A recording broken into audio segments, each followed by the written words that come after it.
Halo kawan-kawan, dalam suasana lebaran, kalian pasti sering dengar orang bilang mau niuh. Well, Niku Musti Pandai hari ini akan membahas tentang tradisi orang Lampung, yaitu mulang tiuh atau pulang ke asal. Nah, jadi mulang tiuh ini artinya pulang ke tanah asal keturunan, atau lebih spesifiknya diartikan juga sebagai ngelama atau pulang ke tanah asal ibu, dan ngelabu atau pulang ke tanah asal bapak.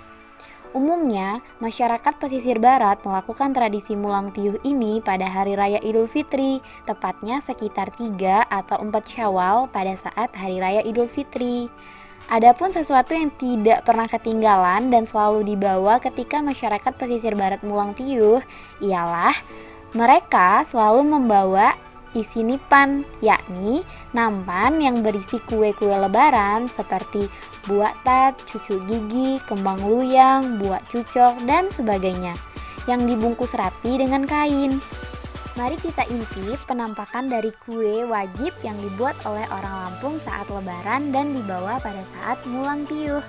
Yang pertama, buah tat atau kue tat. Kue tat ini mempunyai banyak bentuk. Ada yang berbentuk bulat, ada juga yang berbentuk lonjong. Kemudian ada juga yang berbentuk seperti ikan.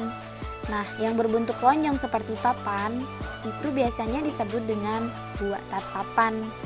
Nah, bentuk yang berbeda-beda ini maka namanya pun khusus seperti buah tat iwa, buah tat papan, dan lain-lain. Kue yang berbahan tepung terigu dan susu ini berisi selai nanas, di lidah terasa garing dan manis.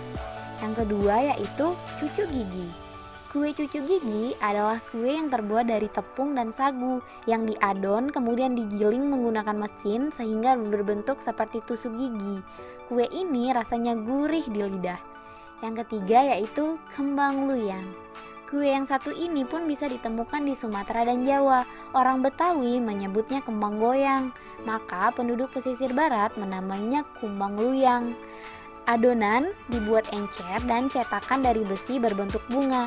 Setelah adonan dicelupkan, baru kemudian dimasukkan ke minyak goreng panas. Nah, rasa dari kue ini adalah renyah dan gurih. Yang keempat yaitu buah cucok atau kue cucur. Kue yang satu ini terbuat dari tepung ketan. Kue sejenis ini bisa ditemukan juga di beberapa daerah lain di Indonesia, tentunya dengan nama yang berbeda-beda. Jika di daerah Liwa, lubang dari kuenya ada 3, sementara di pesisir barat lubangnya ada 4, dan di daerah lain kebanyakan lubangnya hanya 1. Juga jika di daerah lain dikenal sebagai kue cincin atau kue ali. Nah, demikianlah beberapa kue yang menjadi isi nipan ketika seseorang mulang tiuh. Hal ini merupakan tanda atau buah tangan dari seseorang yang sedang mulang tiuh. Artinya, pada saat mulang tiuh, mereka membawa buah tangan yang disebut isi nipan yang berisi kue-kue lebaran. Pada saat mulang tiuh ini, mereka biasanya menginap di rumah tanah asal keturunan mereka atau rumah dari ibu bapak mereka selama kurang lebih 3-7 hari. Kemudian, mereka akan pulang kembali ke rumah tempat tinggal mereka.